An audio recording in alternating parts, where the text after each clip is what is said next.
Dan masih bersama saya dari Butawani di Perjalanan Halo Kota Batik ya untuk Selasa Berkisah kali ini. Masih menyoroti tentang profil Purbaya Yudi Sadewa yang ternyata dia ini seperti diinformasikan oleh Republik Merdeka Ermol.id ya. Ini ternyata orang dekatnya Luhut. Nah, gimana ceritanya nih? Jadi ya, seperti diinformasikan oleh Ermol.id, Presiden Prabowo Subianto ini melakukan perombakan besar-besaran terhadap 5 menteri kabinet merah putih di istana 8 September yang lalu. Dan Purbaya ini merupakan salah satu yang menggantikan Sri Mulyani. Nah, Purbaya ternyata ya punya rekam jejak yang menarik. Di antaranya adalah beliau ini merupakan peraih Master of Science dan gelar doktor di bidang ilmu ekonomi yang diperoleh di Purdue University, Indiana, Amerika Serikat. Nah, sebelumnya ia juga sempat mendapatkan gelar S1 ya, Teknik Elektro di Institut Teknologi Bandung. Ya, pria kelahiran 7 Juli 1964 kelahiran Bogor ini merupakan senior ekonomis di Dana Reksa Research Institute dan dia juga pernah menjabat sebagai Direktur Utama PT Dana Reksa Securities dari April 2026 sampai Oktober 2008. Nah, Purbaya juga dikenal sebagai orang dekat Luhut Binsar Panjaitan. Di era pemerintahan Jokowi, di situ ketika Luhut memegang posisi, Purbaya selalu ada sebagai stafnya.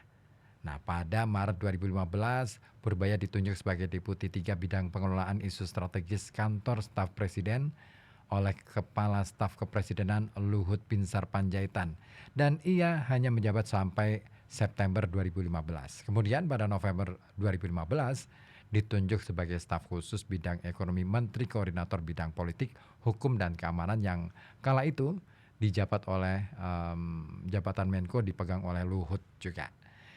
Jadi beliau ini sangat dekat nih dengan Luhut. Nah, pada tahun 2016 dia juga kembali ke Kementerian Koordinator Bidang Perekonomian. Dia menjadi wakil ketua Satgas Penanganan dan Penyelesaian Kasus ya, yang lebih dikenal dengan Pokja 4 di bawah Kementerian Koordinator Bidang Perekonomian antara Juni 2006 sampai 2020. Dan kemudian dipindahkan ke Kementerian Koordinator Bidang Kemaritiman sebagai staf khusus bidang ekonomi. Nah, jabatannya naik juga selanjutnya menjadi Deputi Bidang Koordinasi Kedaulatan Maritim. Dan itu ya, sepak terjang beliau sebagai seorang menteri. Nah, tapi ada beberapa isu-isu penting menyangkut kebijakan-kebijakan yang diambil sebagai Menteri Keuangan. Ya, salah satunya ini soal penyaluran dana sebesar 200 triliun rupiah dari pemerintah ke Himpunan Bank Milik Negara atau Himbara yang ya diyakini beliau ini optimis tidak akan memicu lonjakan inflasi. Kenapa? Karena kondisi perekonomian yang tengah lesu dapat membuat suntikan dana dari pemerintah ke Himbara akan lebih mudah terserap oleh masyarakat. Dan kemarin kata beliau ini ekonominya lesu.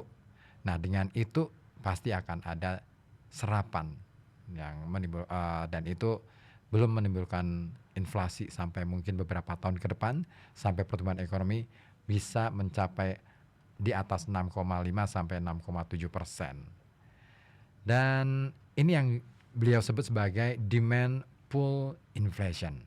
Artinya inflasi karena permintaan yang terlalu banyak.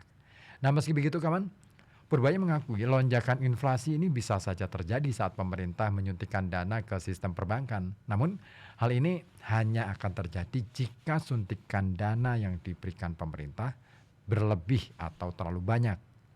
Nah, mantan Ketua Dewan Komisioner Lembaga Penjamin Simpanan ini mengibaratkan bahwa guyuran dana ini seperti upaya memaksa pemerintah ke Himbara untuk turun mendorong pertumbuhan ekonomi.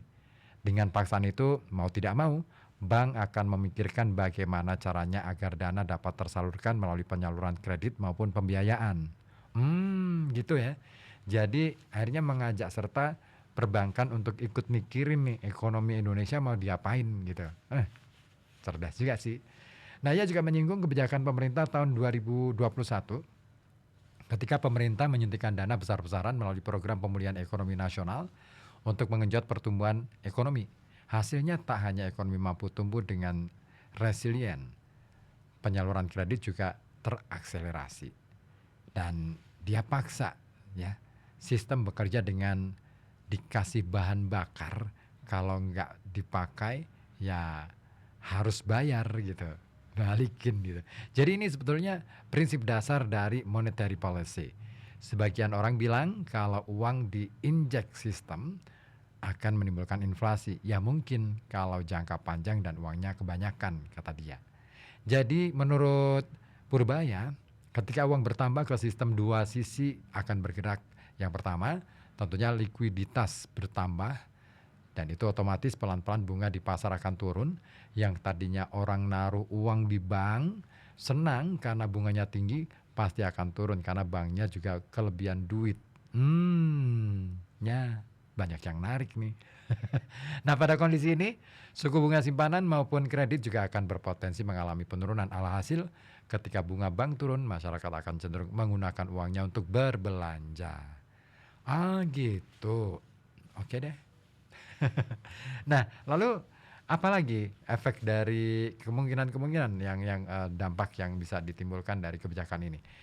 Nah, menurut Purbaya, perusahaan-perusahaan juga yang tadinya ragu untuk menyimpan di bank ketika suku bunga naik nanti turun atau uangnya ada, ya, uangnya ada lebih banyak di sana dan gampang pinjam bunga yang mungkin bunga juga turunnya sedikit. Tapi dengan adanya uang itu, mereka menjadi berani pinjam uang ke bank. Artinya, sisi demand dan supply akan tumbuh berbarengan. Oh, yes, oke. Oke, ini menarik juga. Nah, lalu apa lagi gebrakan kira-kira? Ya, nah ada berita lagi yang lainnya. Ini kaitannya dengan gebrakan yang dilakukan oleh Purbaya terhadap Himbara agar program prioritas ini tidak macet. Jadi pemerintah ini bakal membentuk tim akselerasi program prioritas yang dipimpin oleh Menteri Koordinator Bidang Perekonomian Airlangga Hartarto serta Menko Bidang Pangan Zulkifli Hasan. Nah, sementara itu, anggota tim terdiri atas Menteri Keuangan Purbaya Yudi Sadewa, Menteri Investasi dan Hilirisasi atau juga Kepala Badan Koordinasi Penanaman Modal Rosan P. Ruslani serta Menteri Perencana Pembangunan Nasional atau Kepala Bappenas ya. Rahmat Pambudi. Nah, menurut Purbaya, tim akselerasi ini nantinya akan memonitor pelaksanaan program-program prioritas Kabinet Merah Putih sehingga tidak ada satupun yang macet. Karena pada dasarnya seperti dikatakan oleh Purbaya, monitor ini akan dilangsungkan ke seluruh program utama pemerintah Presiden Prabowo. Jadi ke depan harusnya tidak macet lagi. Kalau ada yang macet, kata dia, kita mempercepat ya supaya jalannya bisa lebih baik. Nah, tidak hanya itu kawan, tim akselerasi ini juga akan menerima pengaduan dari para pelaku bisnis dan terutama yang merasa masih mengalami gangguan dalam sistem perekonomian. Khususnya setelah pemerintah merilis 8 paket stimulus ekonomi untuk akselerasi pertumbuhan ekonomi nasional serta 5 program terkait penyerapan tenaga kerja pada hari ini. Nah, sebagai tindak lanjut, tim akselerasi akan mengadakan sidang khusus dengan bahan yang didasarkan pada aduan para pelaku usaha. Nah, dengan adanya tim akselerasi ini kawan, mantan Ketua Dewan Komisioner Lembaga Penjamin Simpanan Purbaya Yudi Sadewa ini berharap seluruh hambatan yang masih dialami sektor swasta ini bisa segera diatasi. Nah, dengan begitu kinerja industri yang menjadi salah satu motor pertumbuhan ekonomi nasional ini bisa berjalan dengan baik. Dan ia memastikan langkah menggeser penempatan 200 triliun itu dipastikan akan menurunkan biaya dana, cost of money di pasar keuangan. Karena bank tidak lagi perlu bersaing menaikkan bunga untuk menarik dana. Gitu ya. Nah, seru juga nih. Tapi gimana para pemilik tabungan? Ya itu risiko ya. Hmm. Nah, sementara berita lainnya lagi, em, optimisme Pak Purbaya ini luar biasa. Sampai-sampai beliau ini tidak cemas defisit APBN naik usai paket stimulus ditambah. Ya seperti diinformasikan tirto.id. Ya Menteri Keuangan Purbaya Yudi Sadewa ini menjamin anggaran pendapatan dan belanja negara tahun 2025 tidak akan meningkatkan defisit terlalu signifikan kendati negara menanggung anggaran 8 paket stimulus ekonomi sebesar 16,23 triliun rupiah. Sebaliknya, paket stimulus ekonomi untuk kuartal keempat ya tahun ini digulirkan pemerintah dalam rangka optimalisasi anggaran negara. Nah, tidak seperti tahun lalu di mana APBN memiliki sisa anggaran lebih cukup besar, yakni mencapai 457,5 triliun rupiah.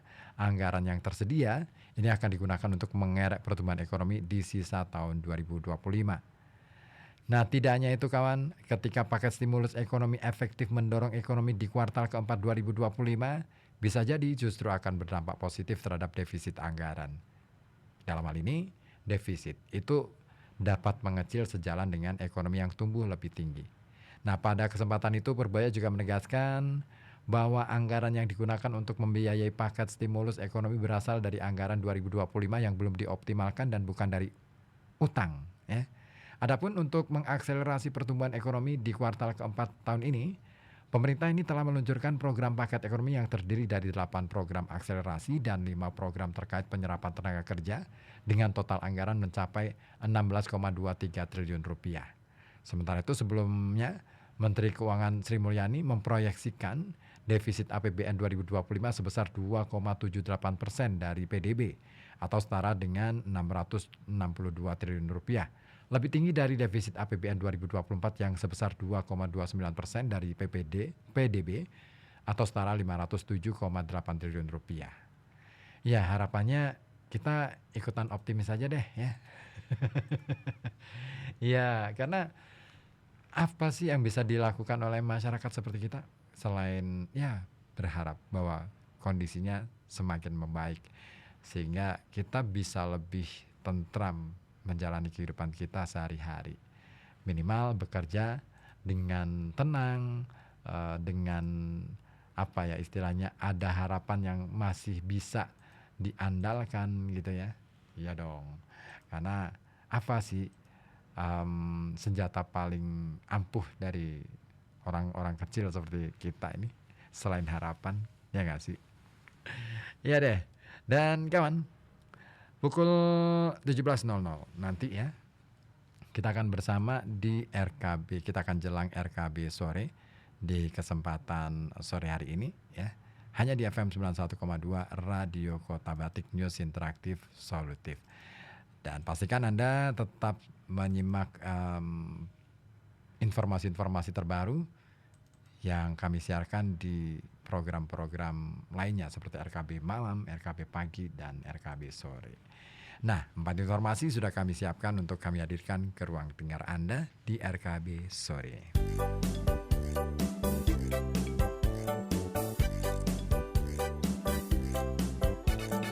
FM 91,2 Radio Kota Batik,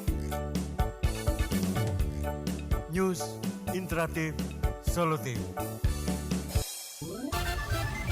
FM 91,2 Radio Kota Batik, News Interaktif Solutif.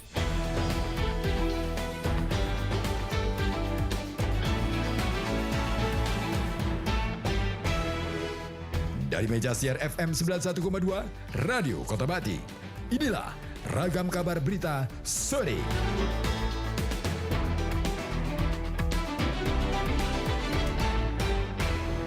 RKB Sore kembali menjumpai Anda dengan 4 informasi yang sudah kami siapkan untuk kami hadirkan ke ruang dengar Anda. Tentunya di kesempatan kali ini, edisi Selasa 16 September 2025.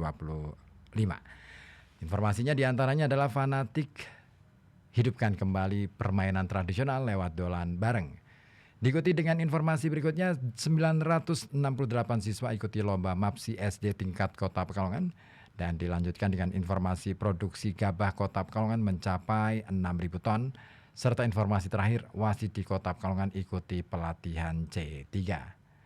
Nah, seperti apa informasi